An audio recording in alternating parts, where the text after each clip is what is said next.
Bien, entonces es importante, ¿no es cierto?, poder considerar de que dentro de la exploración obstétrica, que es el tema que vamos a avanzar el día de hoy, podamos puntualizar aspectos importantes dentro de lo que es el examen de la embarazada.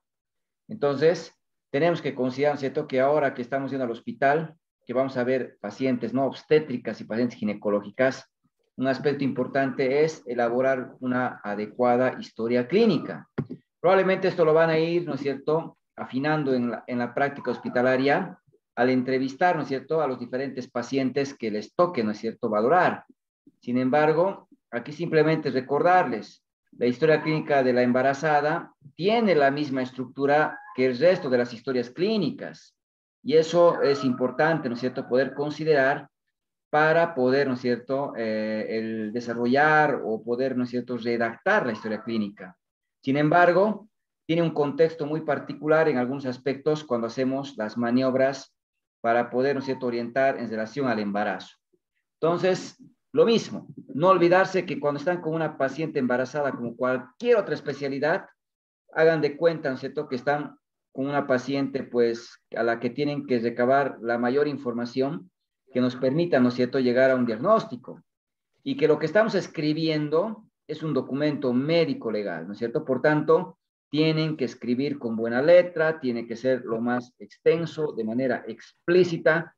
Nada se sobreentiende al hacer una historia clínica. Nada se sobreentiende. Todo tiene que estar.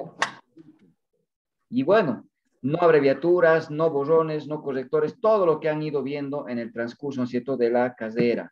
Sin embargo, ¿no? Es importante nuevamente resaltar que cuando hacemos la evaluación de la embarazada, pues la fecha y la hora es lo primero que tenemos que registrar para ver la cronología, ¿no?, en la atención que va recibiendo. Y las diferentes secciones hay que ir llenándolas de manera adecuada, ¿no? Aquí es importante simplemente recordarles que cuando lleguen, ¿no es cierto?, a la enfermedad actual, describan los síntomas, describan todo el malestar que la paciente está relatando, ¿no?, está relatando de manera pues extensa, no solamente un listado. El síntoma más común que van a observar es el dolor. Puede ser una paciente con trabajo de parto, puede ser una paciente que están con amenaza de aborto, amenaza de parto pretérmino. Y en el dolor hay que describir, ¿no?, el Alicia, cómo inició el dolor, dónde se localiza, dónde se irradia, qué carácter tiene el dolor, ¿no? Sobre todo cuando el dolor se origina por las contracciones del útero, pues tendrá que ser un dolor de tipo cólico, de tipo espasmódico, de tipo retortijón, como quieran describirlo, ¿no? Pero obedece a la contracción de un órgano hueco, ¿no? Como es la intensidad, qué factores aumentan, qué factores atenúan, qué otros síntomas tiene además la paciente. Aquí es importante ver, ¿no es cierto?, el sangrado, por ejemplo, que pueda referir. Hay que describir también sus características, ¿no? Es rojo vivo, es rojo oscuro, es abundante, es escaso, es continuo, es intermitente, es decir, las características nos van a ayudar a diferenciar los cuadros, ¿no? Pero finalmente, una vez que vamos describiendo la sintomatología, tenemos que dedicarle un párrafo, ¿no?, al final, para hablar del embarazo. Si es que la paciente está embarazada, debemos que anotar. La paciente refiere embarazo de, hoy en día las pacientes nos refieren en semanas, ¿no? Refiere un embarazo de 18 semanas, de 37 semanas, pero en algunos casos también nos van a delatar el tiempo de embarazo en meses, ¿no? Y bueno, hay que registrar, porque el tiempo del embarazo en esta parte de la anamnesis ya nos va orientando bastante, ¿no es cierto?, al cuadro que pueda estar presentando la paciente, ¿no? Si está embarazada, hay que establecer el tiempo que la paciente nos refiere y que si el bebé se mueve, si la mamá siente que el bebé patea, se mueve, ¿no? Y si ha hecho controles, cuántos controles ha realizado y en dónde. Eso es muy importante, ¿no es cierto?, poder considerar dentro de la pesquisa. Porque una paciente que tenga sangrado genital, ¿no es cierto?, tiene que pensar usted en las causas que que provocan ese sangrado. Puede ser un mioma, puede ser quiste de ovario, puede ser hiperplasia de endometrio, puede ser, ¿no es cierto?, cáncer cervicuterino. Hay varias causas ginecológicas. Pero si la paciente me está diciendo que está embarazada, tengo que pensar en causas obstétricas también, ¿no? Puede ser un aborto, puede ser un ectópico, puede ser una mola, es decir, eso vamos a ir viendo este semestre. Por tanto, esta parte, ¿no es cierto?, de la descripción nos va a guiar mucho a lo que pueda estar presentando la paciente, ¿no? Y seguramente es importante recordar que en la historia clínica tenemos que mencionar los antecedentes, ¿no? Personales de la paciente, tanto no patológicos, como en cualquier otra, ¿no? Historia clínica.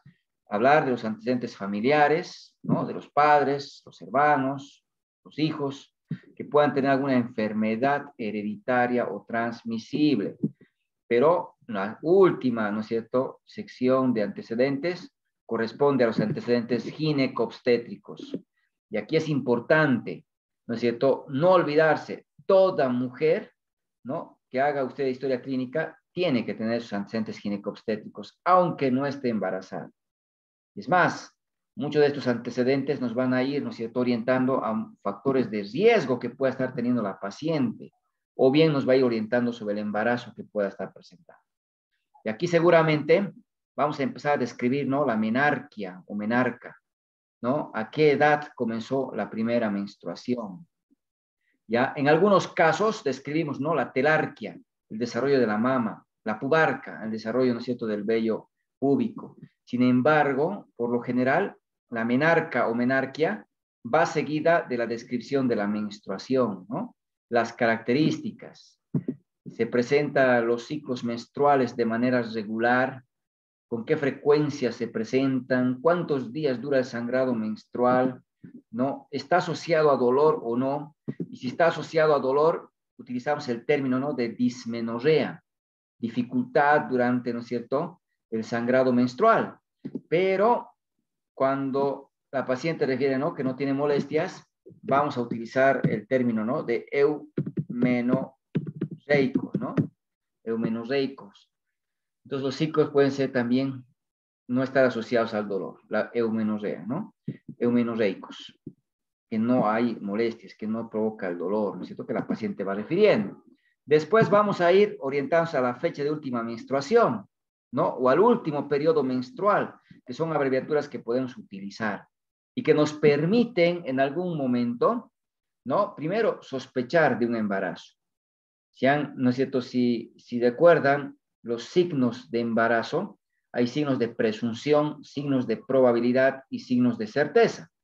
Entonces, los signos de presunción, que lo van a repasar, ¿no es cierto?, generalmente pues son muy difusos, no específicos, son generales, ya son sistémicos.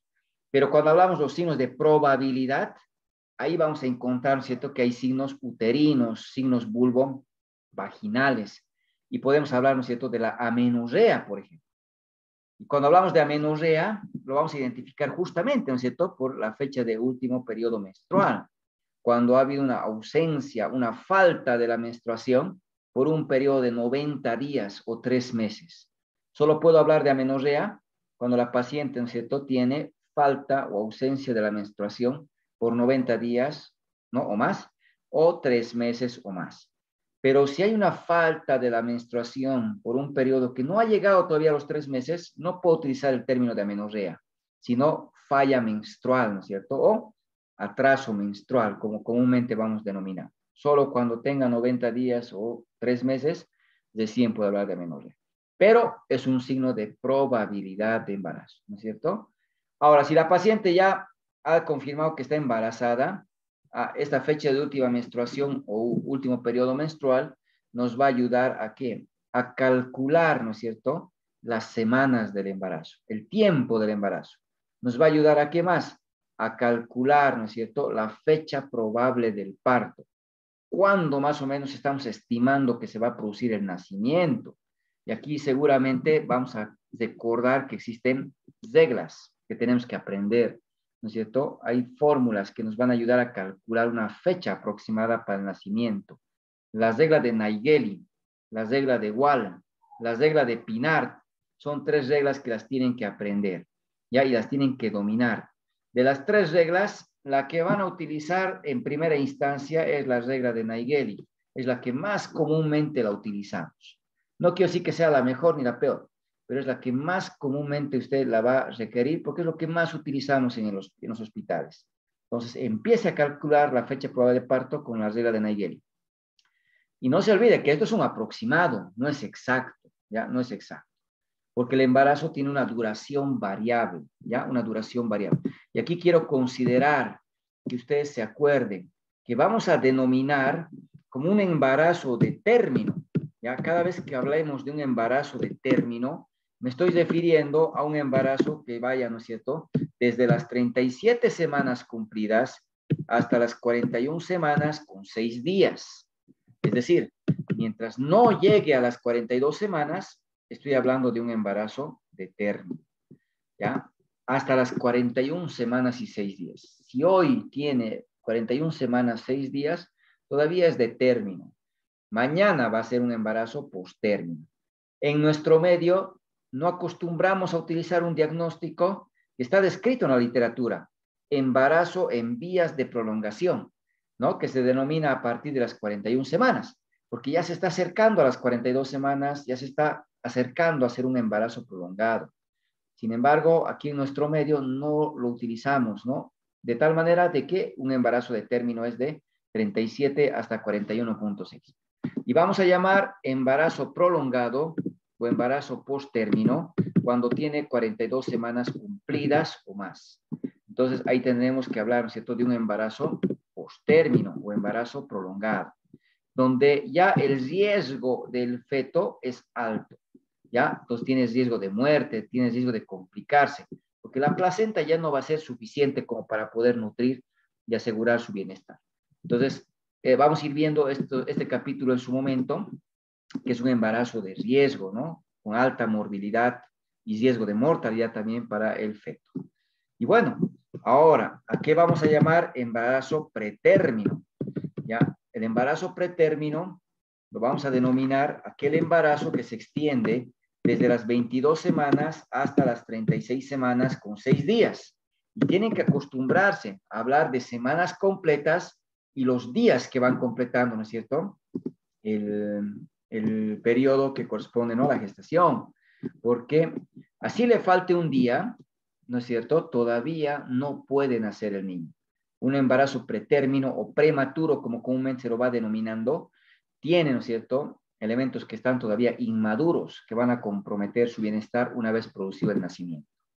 Pero si el niño naciera antes de las 22 semanas, vamos a hablar de un aborto, ¿ya? Entonces, muy importante poder considerar como aborto, ¿no?, a la pérdida provocada o espontánea de un embarazo, ¿no?, antes de las 22 semanas o con un peso menor de 500 gramos.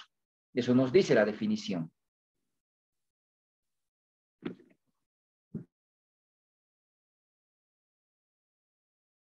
Perdido la señal.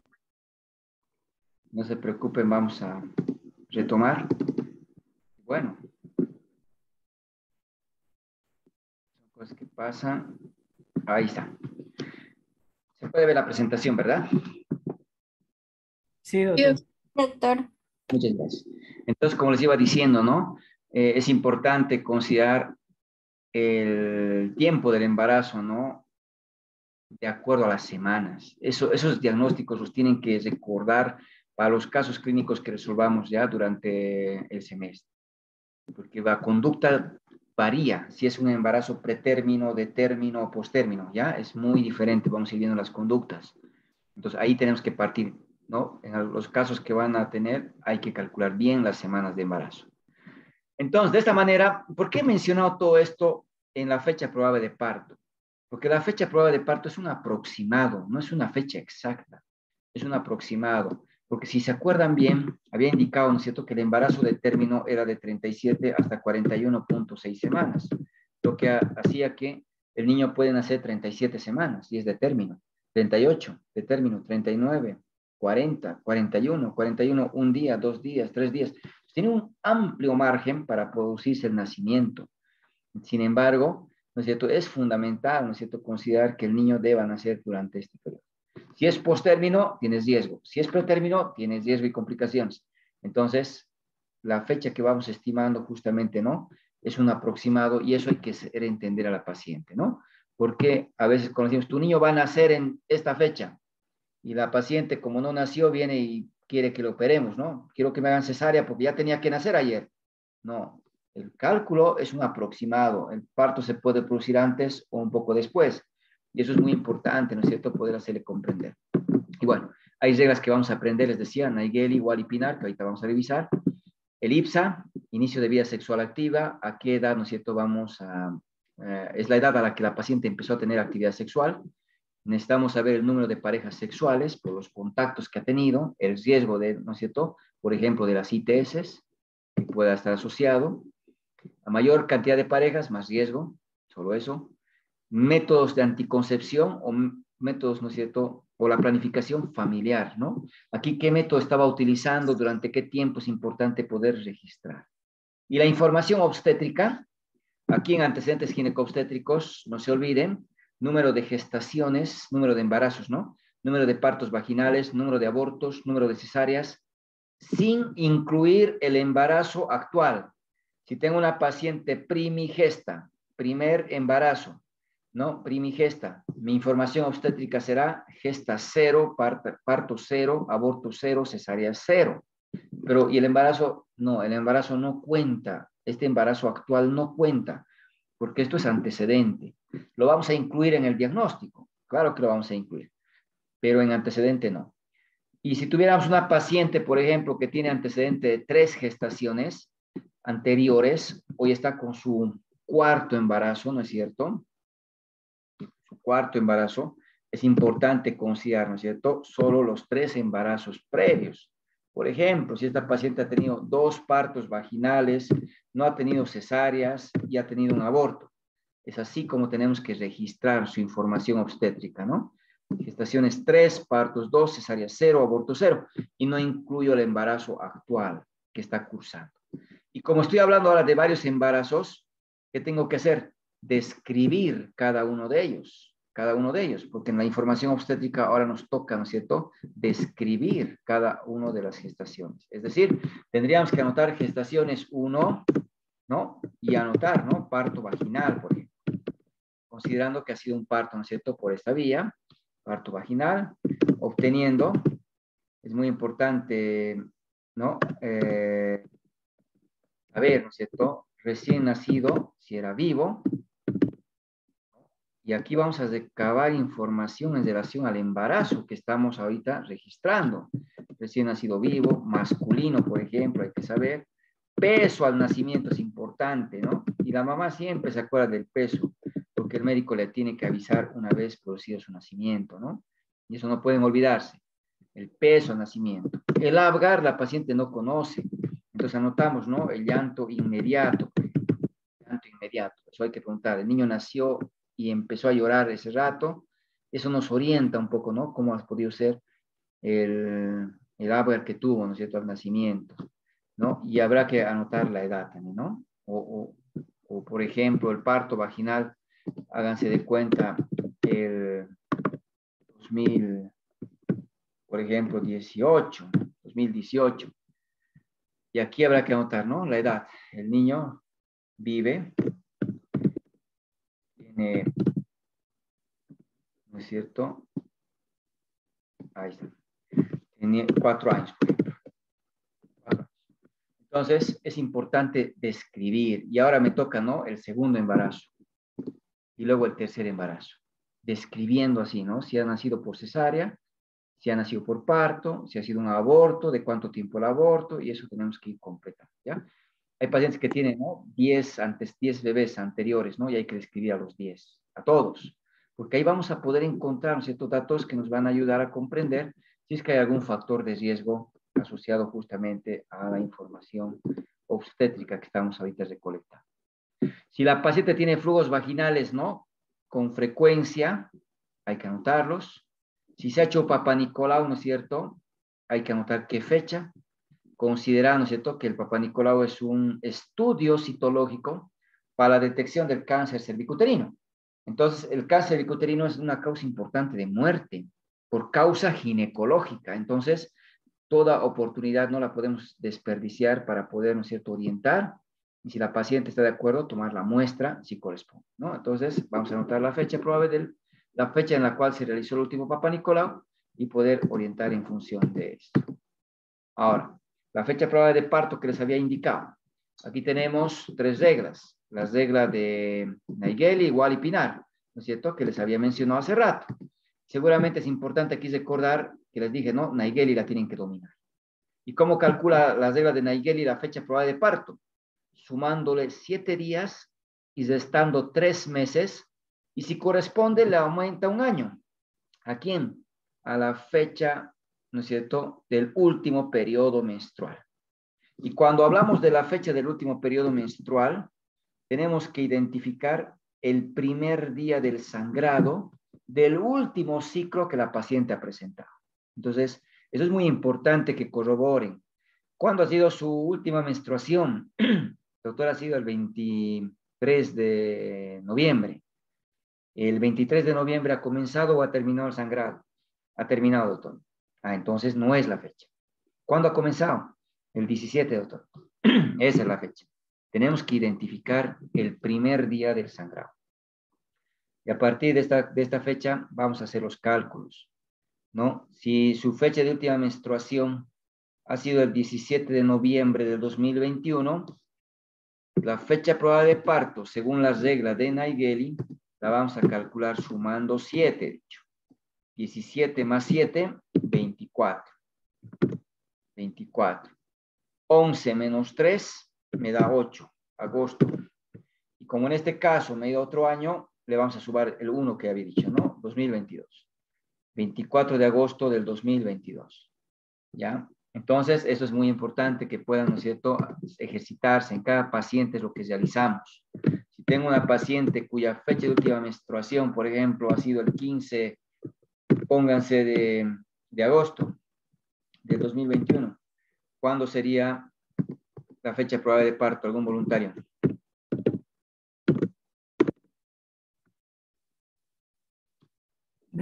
Sería 22/5 del 2022. 22 de mayo del 2022, ¿no es cierto? Como hemos calculado, sumando 7. 15 más 7, 22. Restando 3. 8 menos 3 me da 5. Mayo, ¿no? Y en este caso le estoy sumando un año, ¿no? Eso es bien importante que podamos considerar entonces. Y el cálculo, entonces, es en función, ¿no? Es en función de la regla que vamos a ir utilizando. En este caso estoy recomendando la regla de Naegeli, ¿no? La regla de Naegeli. Ahora, si yo considero en el caso número 2, que está aquí en la diapositiva, ¿cuándo sería la fecha probable de parto? Quisiera que me lo calculen y levante la mano el que quiere hablar. 25 de noviembre, ¿no es cierto? 25 de noviembre de 2021 ha sido la fecha de última menstruación. ¿Cuándo sería la fecha probable de parto según las reglas de Naegeli? Levante la mano el que ha hecho el cálculo, el que tiene el resultado.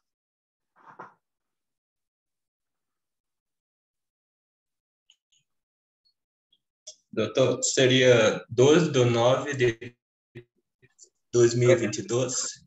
A ver, vamos con calma. 2 del 9. 2022. 2022. ¿Cómo has calculado la fecha? 7 dias em cima de 25 vai dar 2 de dezembro. Então, tirei 3 meses de 12, que dá 9, e o ano seguinte. Bien. Entonces, cuando tengan una paciente que tiene, ¿no?, una fecha de última menstruación al final del mes, como en este caso, ¿no?, el 25 de noviembre, estamos al final, ¿no? Vamos a aplicar la misma regla. Y aquí seguramente, ¿no es cierto?, cuando hacemos la suma 25 más 7, 25 más 7, ¿cuánto me da? 2. No, 25 más 7, ¿cuánto me da? 32. 32. Me da 32, ¿no es cierto? Pero noviembre no tiene 32. Noviembre tiene solamente 30 días. Por tanto, si le resto los 30, me estoy pasando con 2, ¿no es cierto? Es lo que has hecho seguramente. Me he pasado con 2 del mes, ¿no es cierto? Y eso es lo que has anotado el 2. Pero ya no estás hablando de noviembre. Como te has pasado del mes, estás hablando ahora de diciembre, ¿no es cierto? Y eso tienen que recordar. Cuando les toque una fecha así al final del mes, nos pasamos del mes. Ahora, al que le tengo que restar 3, no es a noviembre, es a diciembre. Diciembre menos 3 me da 9, ¿no es cierto? Y de esa manera has calculado 2 de septiembre de 2022. Entonces, esta situación tienen que tomar en cuenta cuando les toque justamente una fecha de última menstruación al final de un mes, ¿no? Porque la regla sigue siendo la misma, no tiene por qué variar. Y esto es lo que tienen que ir ejercitando con cada una de sus pacientes para poder, ¿no es cierto?, aplicar. La regla de Wall es muy similar a la de Naegeli. La diferencia es que vamos a sumar 7 días, no, 10 días, perdón, 10 días, y le vamos a restar 3 meses, ¿ya? Igualmente, al primer día del sangrado del último ciclo menstrual. La regla de Pinart no la utilizamos. Pinart es una regla que calcula igual que igual, le suma 10 días, le resta 3 meses, pero al último día del sangrado menstrual. Como la menstruación tiene duración variable, entonces no la recomendamos. No se utiliza la regla de Pinart, pero hay que conocerla, hay que saber estas 3 reglas, porque cuando estés en el hospital seguro que te las van a preguntar. Y nuevamente insisto, si uno utiliza la de Wall es su preferencia, Naegeli es su preferencia, pero la mayoría utiliza la regla de Naegeli. Y bueno, eso van a ir seguramente viendo en el ámbito hospitalario y haciendo los cálculos correspondientes, ¿no? La revisión por sistemas, no hay mucho que recomendarles. Aquí vamos a juntar sistemas y aparatos para poder describir qué otros síntomas presenta la paciente, además de los que has referido en la enfermedad actual.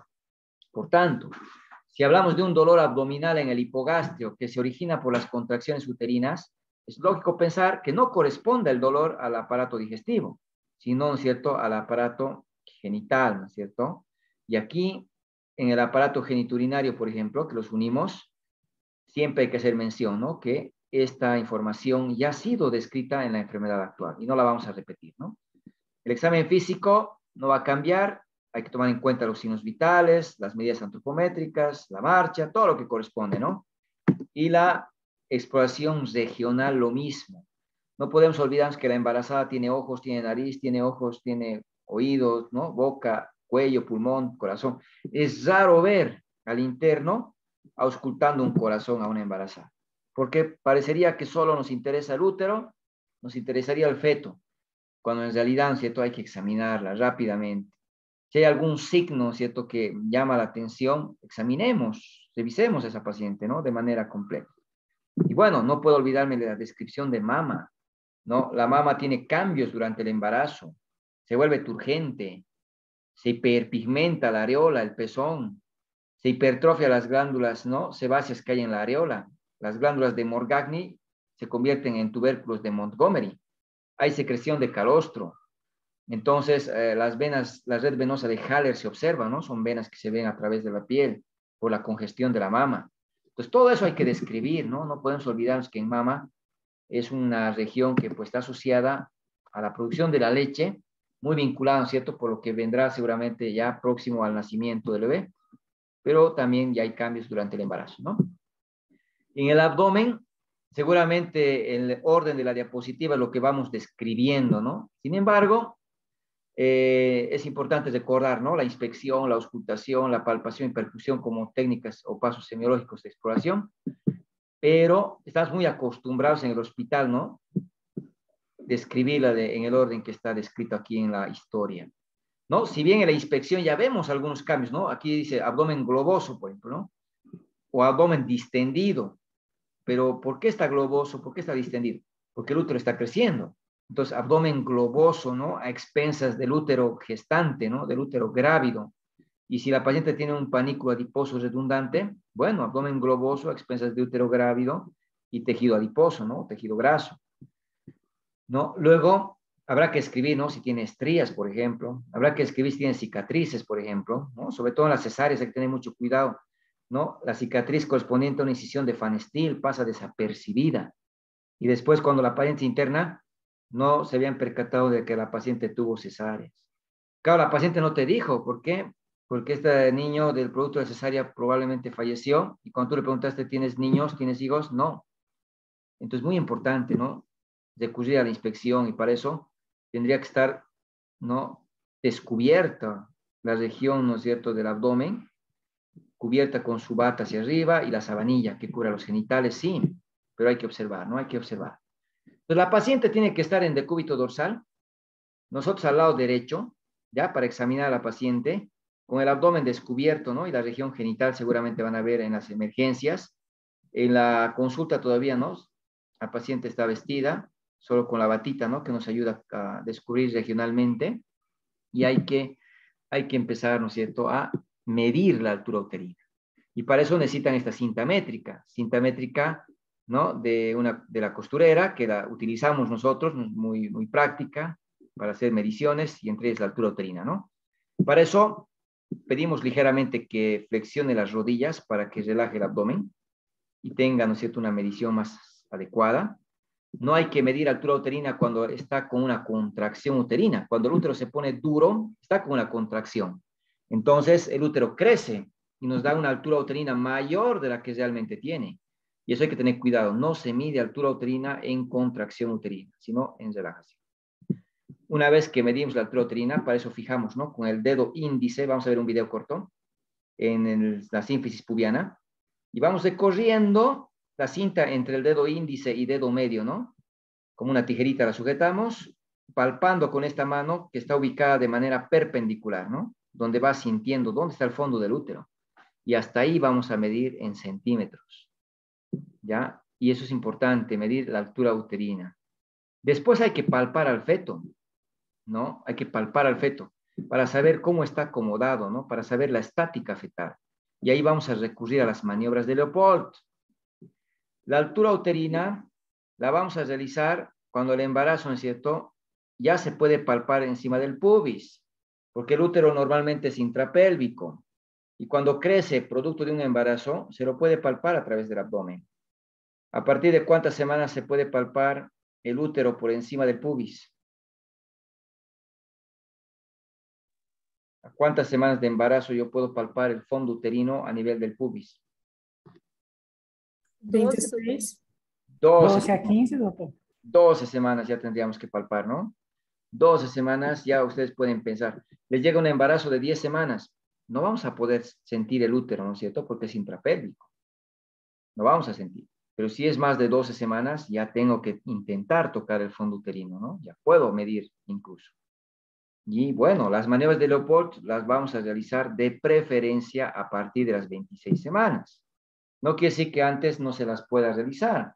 Sin embargo, se recomienda las 26 semanas porque ahí puedo diferenciar la cabeza, ¿no?, del polo pélvico, puedo diferenciar el dorso del feto, las partes fetales.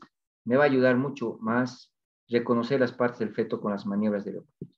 Tenemos 4 maniobras de Leopold, ya que vamos a verlas en un momento describiéndolas.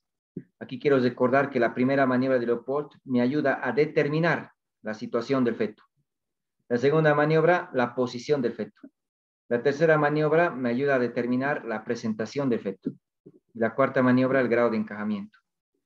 Pero, ¿no es cierto?, estas maniobras las tenemos que realizar en todas las pacientes, ¿no?, tratando de reconocer las partes fetales. Y como he mencionado, situación, posición, presentación, grado de encajamiento, ¿no? No he dicho actitud. Hay que aprender esos términos, tenemos que aprenderlos para poder, ¿no es cierto?, explicar por qué estamos haciendo las maniobras y qué estamos encontrando. Ya, eso vamos a explicar en un momento. Luego vamos a describir, ¿no?, la frecuencia cardíaca del feto, si el feto se mueve. Nosotros tenemos que sentir que el feto se mueva, ¿ya? Y a partir de qué semana vamos a sentir movimientos fetales activos, es decir, que el feto patea, que el feto se mueve, entre las 16 a 20 semanas. Hay autores que nos dicen 18 a 20. Bueno, 16 a 18. Entre las 16 a 20 semanas, yo como médico tengo que sentir que el feto se mueva, que el feto patee. Ya, la paciente me puede decir que mucho más antes ya siente, pero yo tengo que constatar si realmente el feto se mueve. Y voy a dejar mi mano, mi palma de mi mano en el fondo del útero 10 minutos para controlar cuántas veces se pone duro el útero, cuántas contracciones tiene. En este caso tiene 3 contracciones. ¿En qué periodo? 10 minutos. Siempre controlamos la dinámica uterina en 10 minutos. Y una vez que se empieza a poner duro el abdomen, voy a controlar con mi reloj cuánto tiempo dura la contracción. Eso en segundos. En este caso, ¿no es cierto?, está durando 30 segundos la contracción, ¿ya? Entonces es importante reconocer la duración en segundos. Y finalmente vamos a sentir si el útero se está contrayendo de leve intensidad, de moderada intensidad o de manera intensa. Y eso marcamos con las cruces, ¿ya? Una cruz, leve intensidad. 2 cruces moderado, 3 cruces es intenso. Decimos leve intensidad o una cruz cuando nuestra mano aprieta el útero, aprieta el abdomen, perdón, siente el útero y puede llegar a sentir partes del feto incluso. Una cruz. Dos cruces cuando los dedos se hunden, toca el útero, pero ya no siente las partes del feto.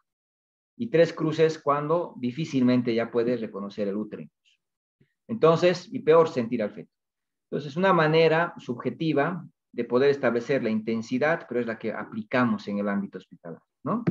Entonces, vamos a empezar describiendo algunos de estos aspectos que hemos mencionado o hemos enumerado.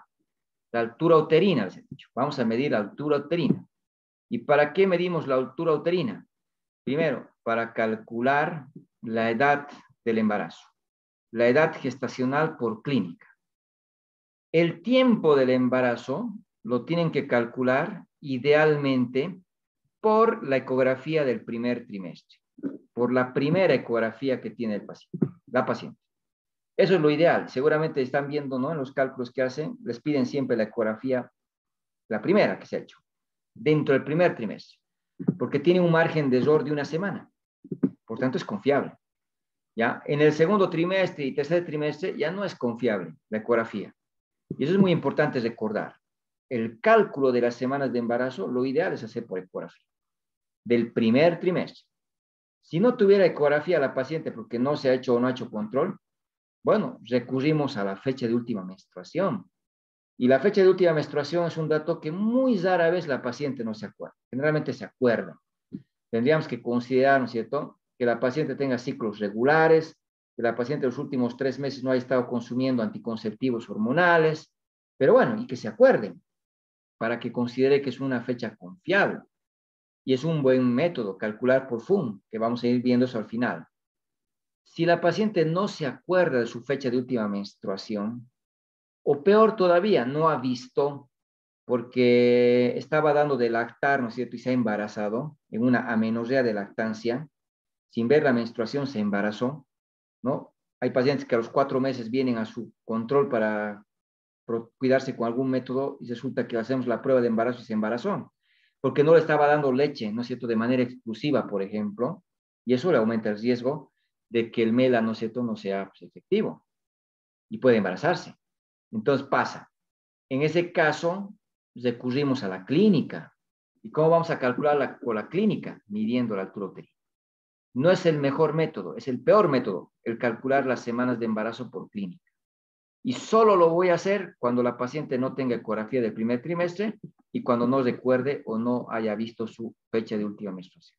Por tanto, ahí recurro a la clínica. Y para eso voy a tener varias técnicas para poder considerar. Si el fondo del útero que estoy midiendo está por debajo del ombligo, a los centímetros le voy a sumar 4. Es decir, si la altura del útero mide 14 centímetros, lo que hago es sumarle 4. La paciente tiene 18 semanas. 18 semanas. Si la altura del útero está por encima del ombligo, le voy a sumar 7. Por ejemplo, si tuviera 29 de altura, ¿cuántas semanas tendría esta paciente?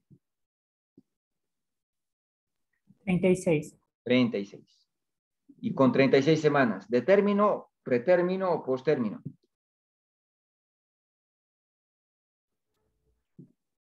Pretérmino. Pretérmino. Pretérmino.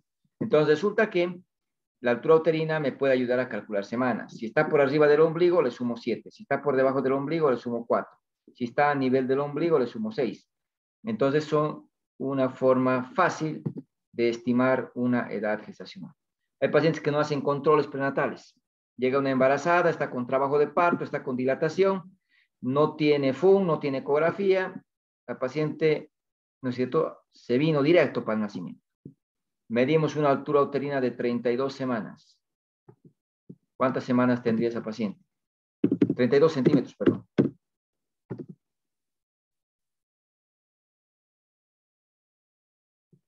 39 semanas. 39 semanas. Embarazo de término. ¿Puedo atender este parto? Puedo atender. Si fuera pretérmino, estoy en un primer nivel, ¿puedo atender? No, tengo que derivar. Que nazca el niño en un centro donde hay neonatología. Si es pretérmino, no puede nacer en un primer nivel, porque un pretérmino puede tener complicaciones producto de la inmadurez. Entonces, me ayuda siempre y cuando no tenga los otros datos que mencioné. 1, la altura uterina entonces me permite calcular la edad gestacional. ¿Por qué he dicho que no es confiable? Porque la altura uterina no guarda siempre relación con la edad gestacional. Por ejemplo, el útero puede ser muy grande si tiene gemelos, si tiene miomas, si hay exceso de líquido, polidramnios, si no hay un embarazo, ¿no es cierto?, normal, es un embarazo molar, que vamos a ir viendo ya en esos capítulos que nos toca, o si es un feto macrosómico, nos va a dar alturas que son mayores que la edad gestacional y no guarda relación. Puede ser pequeño, porque el embarazo está en la trompa, es un ectópico, porque el niño se ha muerto, es un óbito, pues un aborto retenido, porque el niño está desnutrido, hay una restricción de crecimiento intrauterino y no está creciendo el niño y me da un tamaño más pequeño. Entonces la altura uterina no es un dato confiable. Solo lo voy a utilizar en último caso, si no tengo ecografía del primer trimestre y no tengo. El cálculo del peso del feto también me permite la altura uterina. Vamos a ver que hay la regla de Johnson, la regla de Wall para calcular el peso aproximado del feto. Y bueno, entonces medimos la altura uterina, hacemos la palpación, hemos dicho, hay que sentir al feto. ¿Cómo me doy cuenta que estoy tocando cabeza? Porque la cabeza es dura, es pequeña, es regular, es redondeada, y si yo lo muevo de un lado a otro lado, me golpea, ¿no? Y eso se llama peloteo, y esa es la característica que tengo que reconocer en la cabeza. Porque si toco una superficie amplia, blanda, irregular, que no pelotea, pero que yo puedo hacerlo más pequeño apretando, se reduce, ahí sabemos que es el polo pélvico lo que estoy tocando. ¿Cómo reconozco que es el dorso lo que estoy tocando? Una superficie amplia, blanda, regular, lisa, ¿no es cierto?, grande o amplia, y ya me doy cuenta que es la espalda. ¿Cómo sé que estoy tocando las partes fetales? Una superficie irregular. Entonces, tocando tenemos que aprender a reconocer. Hay abdómenes que son muy tensos, que me va a dificultar. Hay abdómenes que son muy flácidos, que voy a sentir con mucha facilidad, ¿no? Ahí va el tema de que hay que practicar, hay que palpar y poder establecer, ¿no? Poder establecer. Entonces, el abdomen, el dorso es plano o convexo, ¿no? Es liso, amplio, regular, duro, ¿no? Las partes fetales son irregulares. El polo pélvico y el polo cefálico son muy diferentes, ¿no? Y bueno, las maniobras de Leopold me van a ayudar a determinar la estática del feto, ¿no? ¿Cómo está acumulado? Palpando, palpando. Movimientos fetales activos, les he dicho, ¿no? 16 a 20 semanas. Mi mano tiene que sentir lo que el feto patea, se mueve. ¿Ya? Colocamos la mano en el fondo del útero y sentimos. Desde 16 a 20 semanas ya tengo que sentir. Ya tengo que sentir. Y bueno, estos son los conceptos que tienen que dominar. ¿Qué es actitud? ¿Qué es situación? ¿Qué es posición? ¿Qué es presentación? Las tienen que dominar. ¿Ya? Son aspectos que no pueden no saber. Actitud es la relación que existe entre las diferentes partes fetales entre sí. La cabeza está flexionada con el tórax, el muslo flexionado sobre el abdomen, la pierna sobre el muslo, el antebrazo sobre el brazo. El feto está en actitud de flexión. Es la relación que existe entre las diferentes partes fetales entre sí. Eso es actitud. ¿Cómo está el feto? Flexión. Situación, relación del eje longitudinal del feto con el eje longitudinal de la madre. Aquí coinciden. El feto está en situación longitudinal. Aquí el eje longitudinal del feto está atravesando de manera transversal al eje longitudinal de la madre. Está en situación transversa. Aquí de manera oblicua, situación oblicua.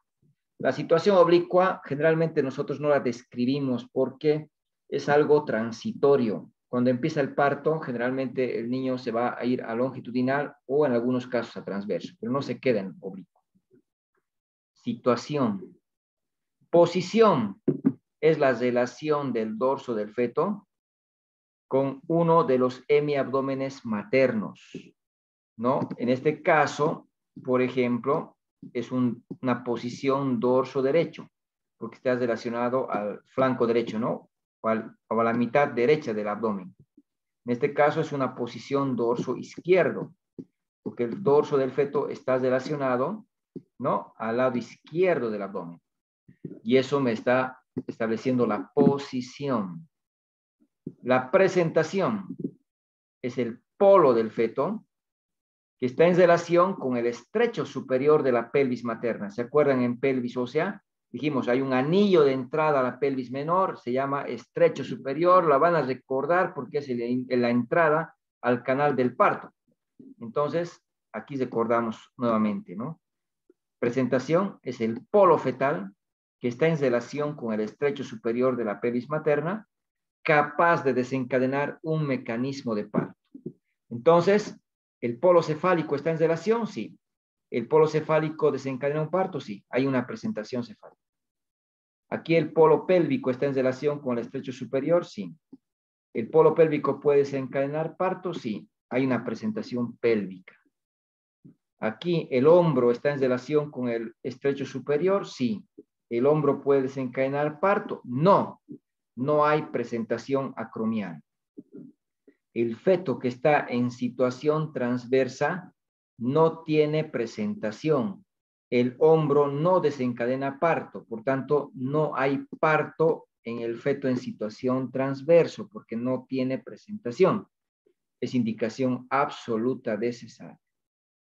El feto que está en situación longitudinal puede tener presentación cefálica o presentación pélvica y puede ser parto. Entonces, el oblicuo es transitorio, como habíamos dicho, y para eso me sirven, ¿no es cierto?, estas definiciones, ¿ya? Y tengo que realizar las maniobras de Leopold. Hay 4 maniobras, primera, segunda, tercera, cuarta maniobra de Leopold. La primera me ayuda a determinar la situación, segunda, la posición, tercera, la presentación y cuarta, el grado de encajamiento. La primera maniobra de Leopold, el médico está situado, ¿no es cierto?, al lado derecho de su paciente, mirando el rostro de su paciente, acomoda el borde cubital de ambas manos en el fondo uterino y se pone a palpar, tratando de reconocer, ¿no es cierto?, qué parte del feto está sintiendo. Entonces es muy importante reconocer, si el médico sintiera un polo pequeño, duro, regular, no reducible, que pelotea, está tocando algo compatible con la cabeza, ¿no? Se palpa, ¿no? Un polo pequeño, duro, regular, que pelotea y reducible, compatible con polo cefálico. No puedo asegurar que sea la cabeza, pero sí parece la cabeza en la palpación. ¿Cuál sería la situación de este feto? Longitudinal. Longitudinal. Lo mismo pasa si palpamos un polo amplio, blando, irregular, que se reduce, pero que no pelotea, compatible con polo pélvico. Lo mismo. Va a ser el feto en situación longitudinal, ¿no? Pero, ¿qué pasa si sentimos una superficie convexa, lisa, amplia, ¿no? Grande, ¿no? Compatible con dorso fetal. ¿Cuál sería la situación de este feto? Transversal. Situación transversal. Por eso les decía, la primera maniobra de Leopold determina la situación. ¿Ya? La situación. A veces sentimos el polo pélvico y digo, ¿es presentación cefálica, doctor? Sí, puedes pensar, pero no. La primera maniobra está buscando la situación. ¿Ya? Trata de determinar la situación. Después las manos descienden a los flancos, flanco izquierdo, flanco derecho. Esta mano se queda fija, se queda quieta. O puede hacer una compresión en sentido opuesto, ¿no? Y la mano opuesta palpa. Y trata de reconocer lo que está tocando. Si siente una superficie convexa, lisa, amplia, regular, compatible con dorso del feto. Ahora esta mano se queda fija o empuja ligeramente al lado opuesto. Y esta mano palpa. Y aquí va a sentir seguramente una superficie irregular, compatible con partes fetales. En este caso, ¿qué posición tendría el feto? Este es flanco derecho y esto es flanco izquierdo.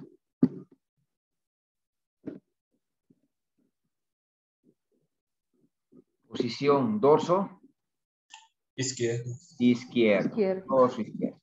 Para eso las manos se tienen que acomodar a la altura del ombligo, ¿ya? A la altura del ombligo. Ahí vamos a palpar. Y vamos a reconocer la espalda, ¿no? ¿Dónde está la espalda? Eso es muy importante. No se palpa con las dos manos al mismo tiempo. Una mano se queda quieta, esta puede ser fija, y esta mano palpa. Luego esta mano se queda quieta y esta mano palpa. Eso va a ayudar mucho a reconocer lo que estamos. Tercera maniobra de Leopold. Vamos a aplicar la mano como una pinza. El pulgar por un lado, el resto de los dedos por otro lado. Y vamos a palpar por encima de la sínfisis del pubis, tratando de reconocer qué parte del feto se encuentra a este nivel. Por ejemplo, si hay una superficie pequeña, dura, regular, que no se reduce, y si yo lo sacudo, ¿no? Yo lo voy moviendo de un lado a otro lado. Voy a sentir lo que golpea mis dedos. A eso se llama peloteo. Entonces me doy cuenta que es la cabeza. Presentación, ¿cierto? Estoy determinando la presentación. Esa es la tercera maniobra de Leopold. Y la cuarta maniobra, vamos a tratar de empujar los dedos. Es decir, el médico sigue a la derecha. Ya no está mirando la cara de la paciente, ahora está mirando sus pies. Cambia de orientación, ¿no? Y acomoda los dedos en dirección caudal. Y trata de empujar la punta de los dedos hacia dentro de la pelvis. Si la presentación está móvil, está arriba, ¿no es cierto? Los dedos se van a hundir en la pelvis. Y decimos, la presentación está libre, está móvil. Si los dedos chocan con una superficie, y al empujar, la cabecita se sube hacia arriba, y los dedos se hunden en la pelvis, decimos, la presentación estaba apoyada, estaba insinuada. Pero si la cabeza está dentro de la pelvis, mis dedos van a chocar con la cabeza y no se hunden. Y decimos la presentación está encajada. Presentación móvil o libre, insinuada y encajada. Entonces, por eso decimos la cuarta maniobra valora el grado de encajamiento. Nos va a decir si la presentación estaba o no estaba encajada, ¿no es cierto? Y esta maniobra es un poco molesta en la paciente, le provoca un poco de dolor, de molestias. Ya cuando palpamos al feto, ya sabemos la estática fetal. Y hay que describir en la misma manera. Primera maniobra, situación. Segunda maniobra, posición. Tercera maniobra, presentación. Cuarta maniobra, grado de encajamiento. Se palpa producto en situación. ¿Qué situación tiene este feto? Longitudinal. Longitudinal. Posición, dorso. ¿Qué dorso tiene? Derecho. Derecho. Presentación, ¿qué presentación tiene?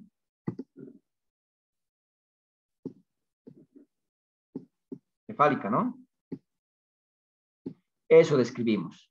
Se palpa producto en situación longitudinal, posición dorso derecho, presentación cefálica, y como está dentro de la pelvis, cefálica encajada, ¿no? O cefálica fija. Y bueno, ¿para qué nos sirve eso? Sabemos ahora cómo está acomodado el feto y si va a ir al parto o a la cesárea, ¿no? Eso vamos a ir viendo en este semestre.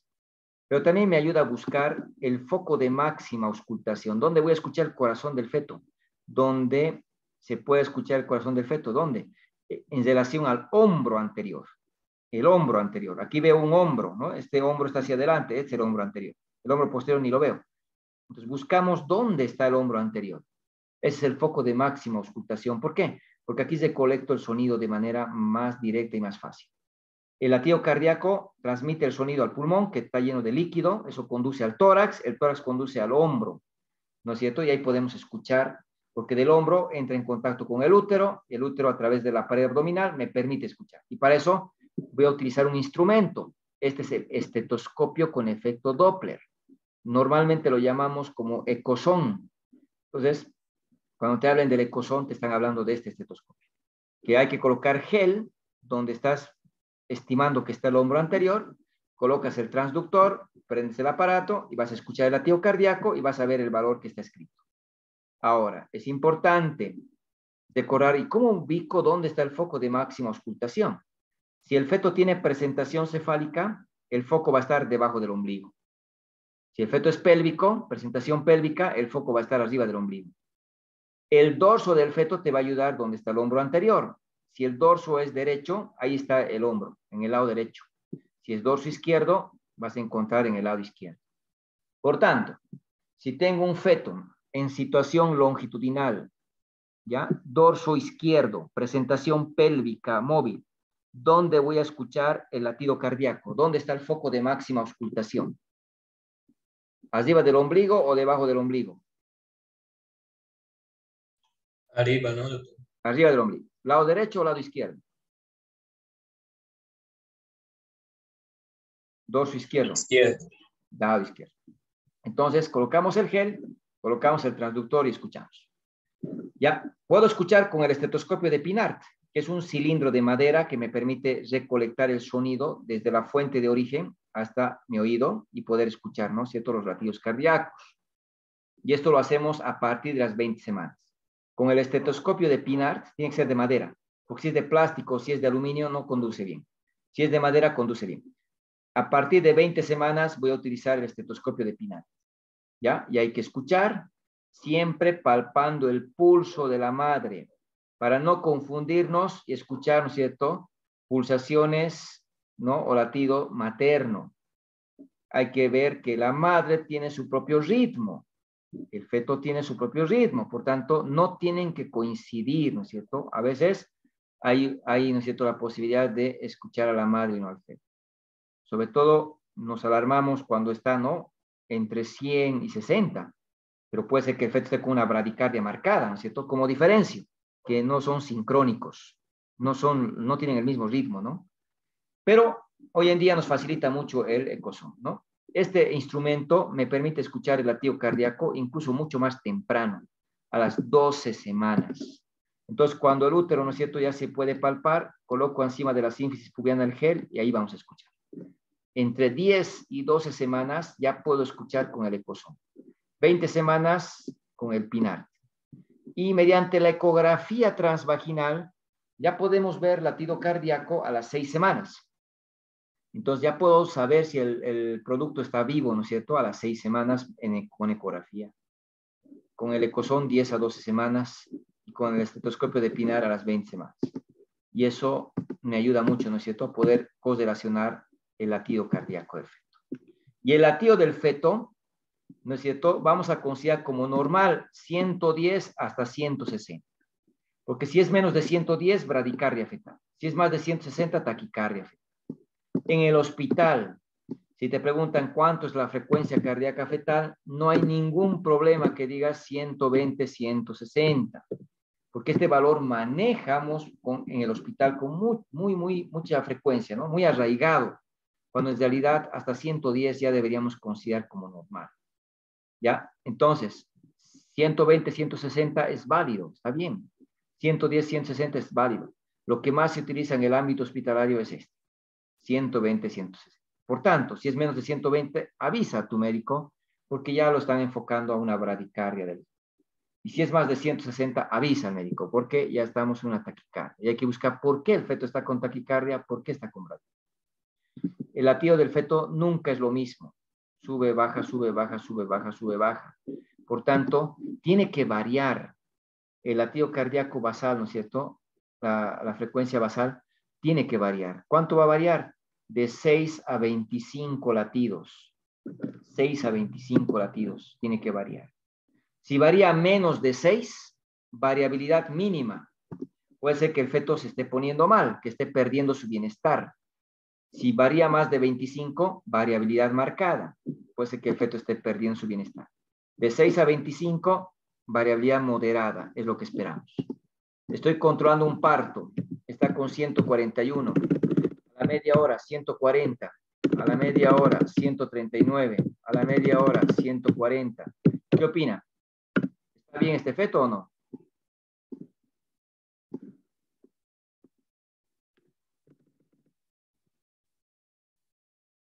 ¿Sí o no?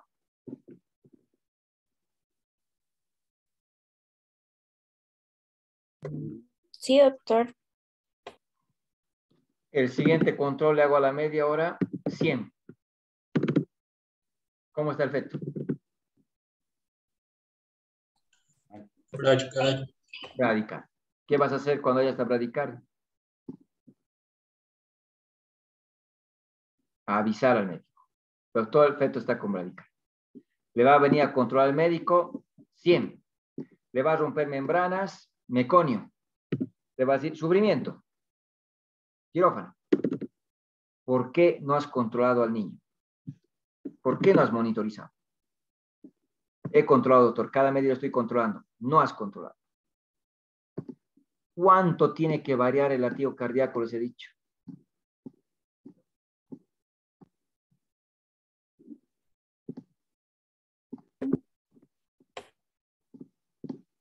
¿Cuánto tenía que variar?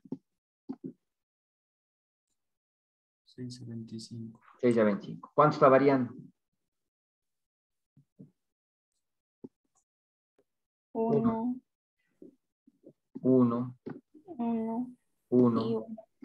Entonces, ¿estaba bien el feto o no? Sí, 1. ¿Estaba bien el feto o no? No. No, doctor.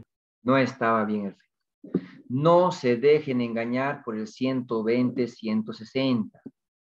Ya está entre 120, doctor, y 160, que usted ha dicho que es lo normal. Sí, probablemente. Pero tampoco no te olvides que tiene que tener variabilidad. Y tiene una variabilidad mínima. Está variando un latido. Puede que el niño no esté bien. Cuando tengas variabilidad mínima, avisa al médico. Doctor, el feto está con variabilidad mínima. Porque a este niño hay que monitorizarle. Hay que hacerle, ¿no es cierto?, pruebas de bienestar fetal. Si tenemos la ecografía Doppler, hay que hacer la prueba de la ecografía Doppler, ¿no es cierto? Hay que hacer la cariotocografía si no tenemos otro recurso, pero hay que monitorizarle. Es un estado fetal que yo no puedo estar tranquilo, porque esta variabilidad no es normal. Está con una variabilidad mínima, ¿ya? Y puede ser que el feto está perdiendo su bienestar.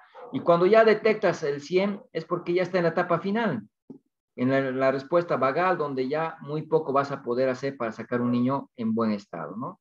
Entonces, muy importante, no se olvide, no tiene que estar 140, 140, 140, 140, no. Tiene que tener esa variabilidad que hemos mencionado, ¿ya? El latido cardíaco, entonces, tiene que tener variabilidad, sí, tiene que tener variabilidad, de 6 a 25 latidos por minuto.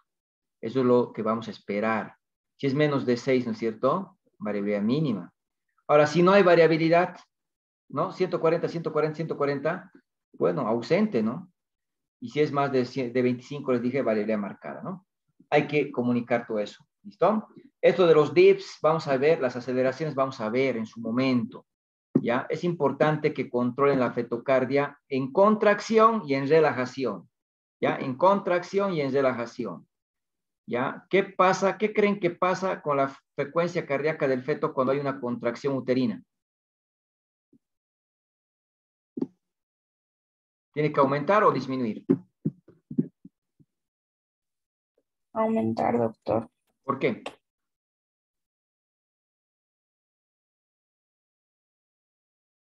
¿Por qué tendría que aumentar?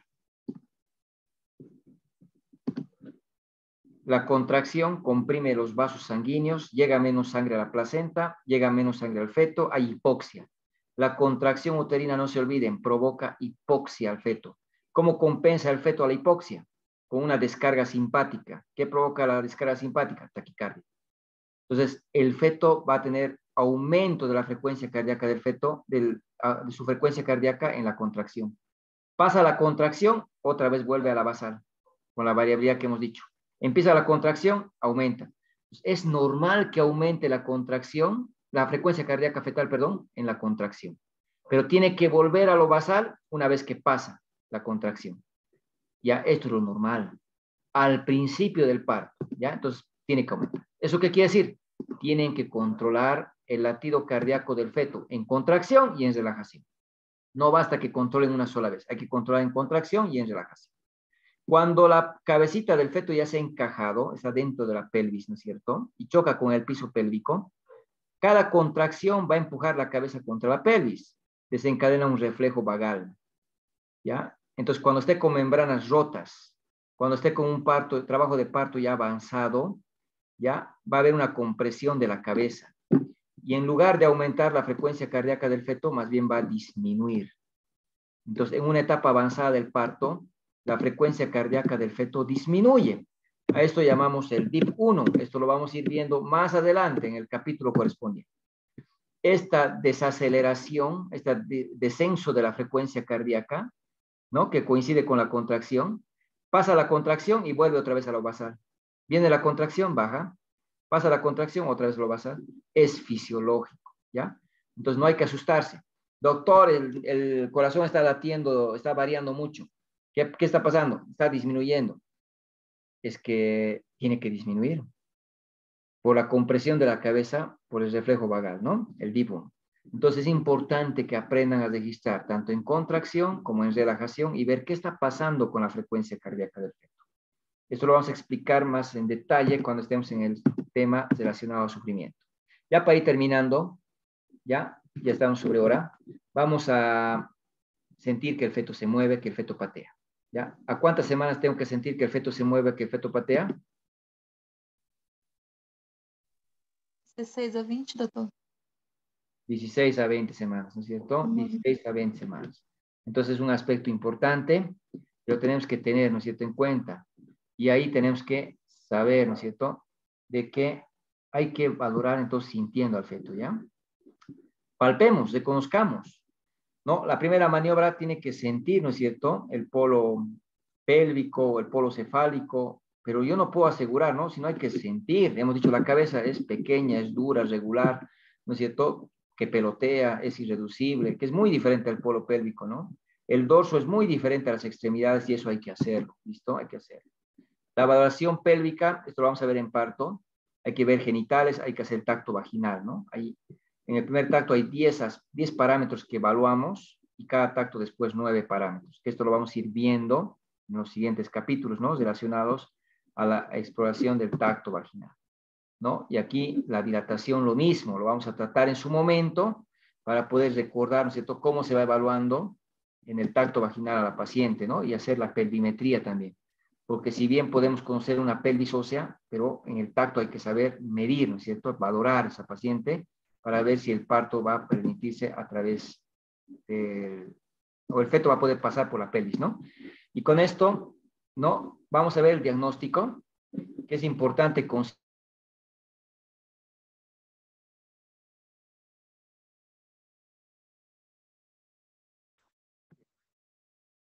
conexión. La partita es corta, no lo cortaremos, por favor, un poquito de paciencia el día de hoy, pero no quiero que se corte el capítulo, ya es poquito. El diagnóstico quiero que lo vayan enfocando en función de este orden, ¿ya? Este orden es lo importante que tienen que mantener, ¿ya? Primero, la información obstétrica, incluyendo el embarazo actual, no se olviden, incluimos el embarazo actual. Gestaciones 2, partos vaginales 1, cesárea 0, aborto 0. En la información obstétrica, seguramente decía, ¿no?, gestas 1, partos 1, cesárea 0, aborto 0. En el diagnóstico incluyo al embarazo actual, ¿ya? Eso no se van a olvidar. Segundo, vamos a calcular las semanas de embarazo. Y las semanas de embarazo, si no tengo la ecografía, voy a recurrir al cálculo por FUN. Y si no tengo FUN, por clínica. Solo uno tienen que calcular, no tienen que calcular los 3, porque solo te va a confundir. Utiliza el más confiable. Si no tengo ecografía de primer trimestre, calculo por FUN. Si no tengo FUN, calculo por clínica. En este caso han calculado por FUN. El tercer diagnóstico, si el feto es único. ¿Cómo sé que es único? Palpando. ¿Cómo sé que está vivo? Escuchando su corazón. Entonces, este diagnóstico va feto único vivo por frecuencia cardíaca fetal.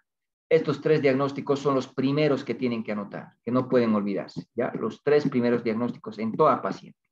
Después, el resto. Si la paciente tiene disuria, polaquiuria, tenesmo, infección urinaria, baja. Si tiene fiebre, vómito, puño-percusión, infección urinaria alta. Si la paciente está con trabajo de parto, o está con dilatación, o tiene preeclampsia, o tiene cesáreas anteriores, tiene que completar los diagnósticos, ¿ya? Pero los primeros 3 los tiene que mantener en ese orden. Por tanto, ¿cómo se calcula la edad del embarazo? Por la ecografía del primer trimestre. No tengo ecografía, por FUN. No tengo FUN, por clínica. Y vamos a aprender a calcular por FUN, ¿por qué? Porque la mayoría de los pacientes no hacen un control temprano, ¿ya? No inician un control de manera oportuna. Y calculamos por FUN en la mayoría de los casos, porque no siempre cuentan con ecografía, porque no se hicieron la ecografía. Y bueno, ¿cómo voy a calcular por FUN? Con las reglas de los 7. Y la regla de los 7 no es difícil. Lo que tienen que recordar simplemente, ¿no es cierto?, es que vamos a hacer uso de un cálculo de los días del mes. Si tuviera la ecografía es ideal. A las 4 semanas ya se ve saco, a las 5 semanas se ve embrión, y a las 6 semanas se ve latido cardíaco, y a las 5 o 6 se ve el saco vitelino. Es decir, temprano ya puedo ver un signo de embarazo, y esto es muy confiable. Se equivoca con una semana. Pero si no tengo la ecografía, por favor. Hoy día, 14 de febrero, llega una paciente que su fecha de última menstruación ha sido el 13 de agosto del año pasado. Entonces, la fecha probable de parto no es difícil, por las reglas de Naegeli. Le sumo 7, sería para el 20. Les resto 3 de mayo de 2022. Esa es la fecha probable para el parto. pero hoy día es febrero. Yo quiero saber cuántas semanas tiene esta paciente. Entonces vamos a recurrir a la regla de los 7. Para eso necesito utilizar la fecha de última menstruación. ¿Cuándo ha sido su última menstruación? Agosto. Agosto. Entonces anotamos agosto. Y a partir de agosto anotan todos los meses. Septiembre, octubre, noviembre, diciembre, enero, hasta la fecha de hoy día. Estoy en febrero. Entonces, anoto febrero. Y luego voy a anotar los días. ¿Cuántos días tiene agosto?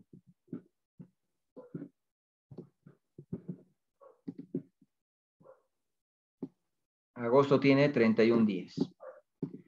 Entonces, si su menstruación de mi paciente ha sido el 13 de agosto, ¿cuántos días le faltaría para acabar el mes? 18. ¿No es cierto? 18. Entonces, anotamos los días que faltan para acabar el mes. 18. Septiembre tiene 30 días, octubre tiene 31, noviembre tiene 30, diciembre 31, enero tiene 31, febrero tiene 28.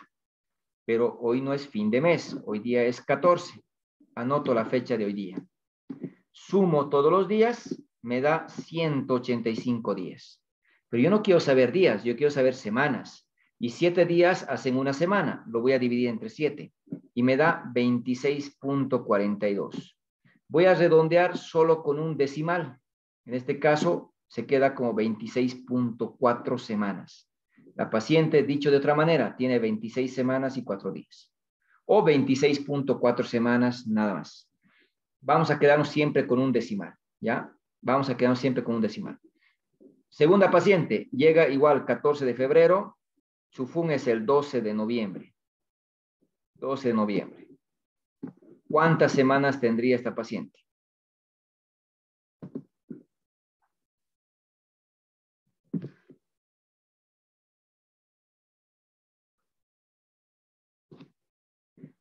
Noviembre tiene 30 días.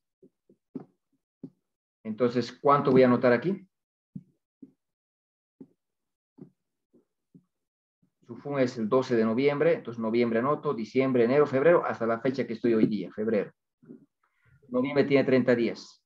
Su FUN ha sido el 12. ¿Cuántos días le falta para acabar el mes? 18. 18. Diciembre, ¿cuánto voy a anotar? 31. Enero, 31. Febrero, ¿cuánto voy a anotar? 28. 14. 14. Sí, sí.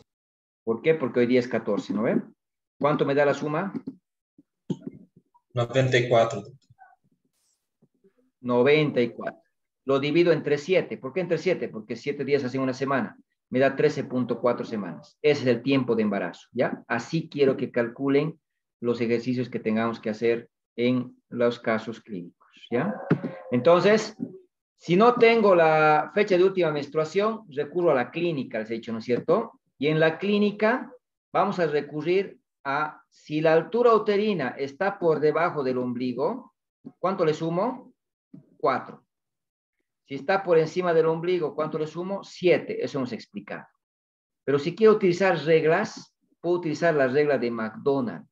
¿Por qué voy a utilizar la regla de McDonald? Porque me calcula en semanas. Las reglas de Alfeld me calcula en meses. En obstetricia yo no manejo meses como obstetra. Tengo que manejar semanas y días. Entonces, la regla de McDonald, ¿qué dice? Altura uterina en centímetros, voy a multiplicar por 8 y el resultado lo voy a dividir entre 7. Por ejemplo, si tuviera una altura uterina de 21 centímetros, ¿cuántas semanas tendría esta paciente según la regla de McDonald? Es decir, por clínica, según la regla de McDonald. 24 semanas, Doc. 24 semanas, muy bien. Entonces, resulta que el 21 lo multiplico por 8, me da 168. Esto lo divido entre 7 y me da 24 semanas. Entonces, para hacerla con la regla de McDonald, tengo que aprender las reglas. Si no me acuerdo las reglas de McDonald, simplemente, si está por debajo del ombligo, a los centímetros le sumo 4. Si está por encima del ombligo, le sumo 7. Y si está a nivel del ombligo, le sumo 6. ¿No es cierto? Y ahí tengo las semanas de embarazo. Ya con eso termino. El peso del feto, ¿cómo van a calcular? Con la regla de Johnson. ¿Y cómo me dice que calcula la regla de Johnson? Si la altura uterina, ¿no es cierto?, la voy a medir, siempre va a ser en centímetros. Altura uterina en centímetros. Le voy a restar 11 si la presentación está encajada, es decir, está dentro de la pelvis. ¿Cómo sé que está encajada? Con la tercera maniobra, con la cuarta maniobra de Leopold. O le voy a restar 12 si la presentación no está encajada. ¿Ya? Con la cuarta maniobra tengo que determinar si está o no está encajada. El resultado lo multiplicamos por 155. Por ejemplo, paciente que tiene altura de 29, la presentación está encajada. ¿Cuánto va a ser el peso aproximado de este feto? Altura 2.790. 2.790 gramos. Y si tiene 34 de altura y no está encajada, ¿cuánto va a ser según la regla de Johnson? 3.410. 3.410 gramos, ¿no es cierto? Entonces, simplemente tengo que establecer si está encajada o no encajada para utilizar o el menos 11 o el menos 12, ¿no? Ahora, si quieren utilizar la regla de Wall, tal vez es importante mencionarla, solo sirve para alturas uterinas mayores de 30 centímetros, ¿ya? La de Johnson, como pueden darse cuenta, me sirve para todas las pacientes. Altura menor de 30 y altura mayor de 30, me sirve para todas. Pero Wall solo sirve para alturas mayores de 30. Es más fácil, es más rápida, pero tiene un margen de error que no es tan preciso como Johnson. Johnson se equivoca en más o menos 100 gramos. La de Wall, ¿qué dice? Por ejemplo, si tiene altura de 32 centímetros, el segundo dígito lo multiplicamos por 2. 2 por 2, 4. 4. Y el primer dígito multiplicamos por 1000. 3 por 1000 me da 3000. Anotamos el 3, aquí hay un 0, aquí hay 2 ceros y aquí hay 3 ceros. El feto va a pesar 3.400. Si tuviéramos una altura uterina de 33, ¿cuánto sería el peso de este feto? 3 por 2, 6. 3 por 1000, 3.600. Y si midiera 34, 3.800. 3.800. Y si midiera 35,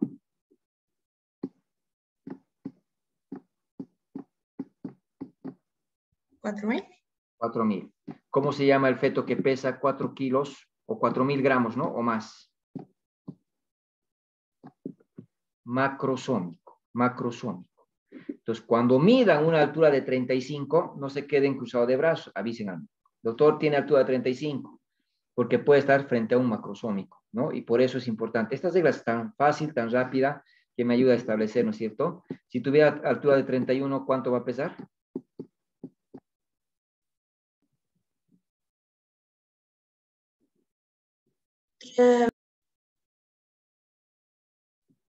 3.200. 3.200. 3.200 gramos, ¿no? Y así vamos a utilizar las reglas de Wall en caso de que la altura uterina sea mayor de 30. Pero les recomiendo hagan con el cálculo con Johnson, que se acerca más. Ahora depende bien de una medición también, ¿no? Bueno, con eso tenemos gestogramas, ¿no? Físicos, tenemos gestogramas en aplicativos, en el celular mismo que me ayuda a calcular más rápido. Eso lo van a ir viendo, ¿no? En la parte práctica para hacerlo más fácil, más rápido, pero en la parte teórica vamos a empezar con la regla de los 7 para calcular las semanas de embarazo, como les había indicado, ¿no? No sé si tienen alguna pregunta, alguna duda tal vez. Doctora, una consultita. Cuando yo voy a sacar, digamos, la fecha probable de parto y, digamos, estoy en 31, ¿cómo voy a hacer la suma directamente el siguiente mes? Digo, de la suma de los días. Ya, no la fecha probable de parto, las semanas de embarazo, me estás diciendo. Perdón, las semanas de embarazo. Correcto. Si estuvieras el 31 de agosto, directamente empiezas, ¿no es cierto?, a sumar, ¿qué mes? Septiembre, ¿no es cierto? Septiembre. Sí. Ahora, para que ustedes se acuerden los meses, ¿no es cierto? Pero yo no recuerdo cuántos días tiene agosto, julio, doctor. Cesamos el puño, ¿no? Cesamos el puño. El dedo índice me va a guiar. Cuando toque el mes en un nudillo, tiene 31 días, ¿no? Por ejemplo, empiezo con enero, 31 días. En medio de los nudillos, ¿no? Febrero, que es la excepción, febrero tiene 28, ¿no? Marzo en nudillo, 31. Mayo, marzo, no, abril, perdón, abril, 30, porque está entre nudillos, ¿no? Abril. Mayo está en nudillo, 31, ¿no? Junio, 30. Julio, 31, porque está en nudillo. Empiezo otra vez. Agosto, 31. Ah, o sea, julio tiene 31, agosto tiene 31, sí. Septiembre tiene 30 porque está en los nudillos. Octubre 31, noviembre 30, diciembre 31. Podemos recordar de esa manera. O también el celular, que te facilita todo, ¿no es cierto? Y el celular te ayuda bastante en todo, ¿no? Para poder revisar. Bueno, no sé si tienen alguna consulta más. ¿Todo claro? Doctor, Sí. una preguntita. En la parte de la que dijo de 31 centímetros de altura uterina, la última práctica, no entendí cómo sacaba sin usar la fórmula que nos indicó. ¿Podría explicar? ¿El peso? Es que no, en la regla de Johnson estamos usando -11 y -12, ¿verdad? Sí. Pero cuando utilizo 31, 32, 33, 34, ya me perdí un poco con cómo lo realizo. Las reglas de igual, las reglas de igual. Las reglas de igual es otra regla para calcular el peso, al igual que Johnson.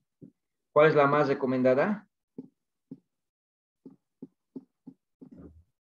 Johnson. Sí, doctor. Primero que tiene un error de 100 gramos. Segundo, que te sirve para alturas de más de 30 y menos de 30. Te sirve para todas las pacientes. Pero también tienes otras reglas, regla de igual. ¿Cómo tienes que hacer las reglas de igual? El segundo dígito multiplicas por 2. ¿Cuánto sería 2 por 1? 2, doctor. 2, ¿no ven? Por 2. Y el primer dígito multiplicas por 1000. Entonces, aquí vas a mantener el 3, porque 3 por 1000 sería 3000, ¿no es cierto? 3. Aquí le colocas Sí. un 0, aquí va el segundo 0, y aquí va el tercer 0. Entonces, tienes 3200. Por ejemplo, si tuvieras 32 de altura, ¿cuánto sería el peso? Multiplicamos el segundo dígito por 2. ¿Cuánto sería? 2 por 2. 4, Y el 3 multiplicas por 1000. Entonces colocas es mi- delante del 3, un 0, 2 ceros, 3 ceros. 3400 gramos, ¿no? Ya para que tal vez me comprendas más, ¿cuánto sería el peso de 33 centímetros? 3600 gramos, doctor. Eso, ¿no ve? Es más rápido, ¿no? Más fácil. Y si tuvieras 34 de altura,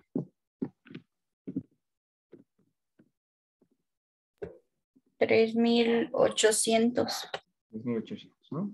Y así calculas más rápido, más fácil. ¿Qué desventaja tiene? Solo sirve cuando la altura es de 30 o más. Si tuviera 29 no me sirve. Si tuviera 28 no me sirve. 27 no me sirve. No puedo calcular. Y otro no tiene un rango de error como el Johnson, que dice 100 gramos, ¿no? Pero es práctico. ¿Por qué? Porque si tienes una altura de 35, ya sabes que el peso aproximado es de 4 kilos. ¿Qué tienes que hacer? Examinar bien a esa paciente, valorar la pelvis, porque puede estar frente a un feto macroscópico, ¿no? Solo eso. No sé si ahora está más comprendido. Sí, gracias, doctor. Muy bien. ¿Alguna pregunta más, doctores? No, doctor. Muy bien. Vamos a quedar aquí. Nos conectamos mañana a las 8 como corresponde. Tengan muy buenas noches.